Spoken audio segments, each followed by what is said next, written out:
স্থল নিম্নচাপের প্রভাবে ঢাকা সহ দেশের বিভিন্ন স্থানে বৃষ্টি হয়েছে। ফেনী ও নোয়াখালীতে বৃষ্টির সাথে ছিল ঝোড়ো হাওয়া।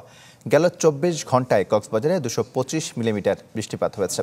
দুদিনের বৃষ্টিতে কক্সবাজারে সৃষ্টি হয়েছে জলাবদ্ধতা। এতে দুর্ভোগে পড়েছেন স্থানীয়রা। আবহাওয়ার পূর্বাভাসে বলা হয়েছে স্থল নিম্নচাপটি যশোর ও আশপাশের এলাকায় অবস্থান করছে। বন্যা পূর্বাভাস ও সতর্কীকরণ কেন্দ্র জানায়, উজানে ভারী বৃষ্টিপাতের প্রবণতায় চট্টগ্রাম বিভাগের নদ নদীর পানি বৃদ্ধি পেয়ে নিম্নাঞ্চল প্লাবিত করতে পারে। এছাড়া বাড়তে পারে বরিশাল ও খুলনা বিভাগের নদ নদীর পানিও। আবহাওয়াবিদ ডক্টর মোহাম্মদ বজলুর রশিদ জানান, সারা দেশে আগামীকাল পর্যন্ত বৃষ্টিপাত অব্যাহত থাকবে। এছাড়া দেশের সব সমুদ্র বন্দরকে ৩ নম্বর ও নদী বন্দরগুলোকে ২ নম্বর সতর্ক সংকেত দেখিয়ে যেতে বলা হয়েছে। আমাদের যে পূর্বাভাস রয়েছে, এই বৃষ্টি আজকেও সারাদিন কন্টিনিউ করবে এবং আগামীকালকেও বৃষ্টি হবে। তবে আগামীকাল যেটা দক্ষিণ পাটের দিকে বৃষ্টি অনেকটা কমে যাবে এবং আশা করি পরশুদিন থেকে মোটামুটি বৃষ্টি অনেকটাই কমে যাবে। এবং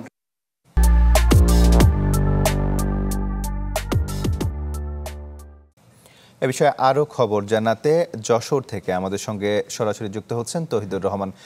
তহিদ, আমরা খবরে জানাচ্ছিলাম যে আবহাওয়ার পূর্বাভাস অনুযায়ী স্থল নিম্নচাপটি এখন যশোর এবং তার আশপাশের এলাকায় অবস্থান করছে। তো এর প্রভাব কেমন দেখছেন যশোরে? কাল রাত থেকেই গুড়ি গুড়ি বৃষ্টি হচ্ছে এবং এই বৃষ্টির কারণে কিন্তু জনজীবন বিপর্যস্ত হচ্ছে।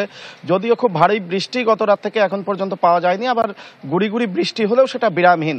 স্বাভাবিক কারণেই যে জনজীবনের দুর্ভোগের প্রধান কারণ যারা একটু নিম্ন অঞ্চলে থাকেন এবং অপেক্ষাকৃত নিম্ন আয়ের মানুষ, তাদের কিন্তু দুর্ভোগ শুরু হয়েছে। কারণ যারা রিক্সা চালিয়ে খান বা এই শ্রমও বিক্রি করে খান, তারা কিন্তু আজকে তেমন কোনো কাজ করতে পারছেন না। একই সাথে আবহাওয়া অফিস যেটা জানিয়েছে যে এই আবহাওয়া নিম্নচাপের কারণে যে বৃষ্টিটা হচ্ছে এটি অব্যাহত থাকবে এবং আগামীকাল নাগাদ এই বৃষ্টি স্বাভাবিক হতে পারে বলে তারা ধারণা করছে।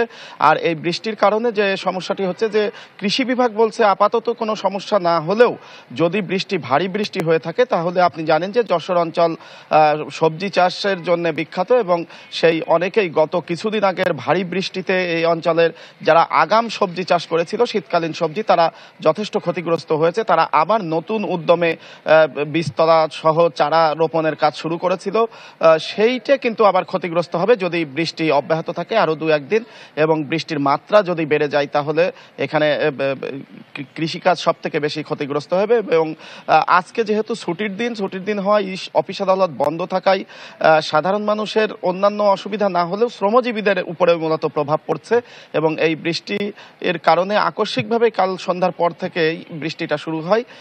সেই কারণে পরিস্থিতিটা নিয়ে সকলেই মনে করছেন যে আপাতত এই বৃষ্টি যদি গুড়িগুড়ির মধ্যে অব্যাহত থাকে তাহলে খুব বেশি অসুবিধা হবে না, কিন্তু ভারী বৃষ্টি নিয়ে কৃষকের মধ্যে কিন্তু ভীতিটা রয়েই গেছে। তমাল।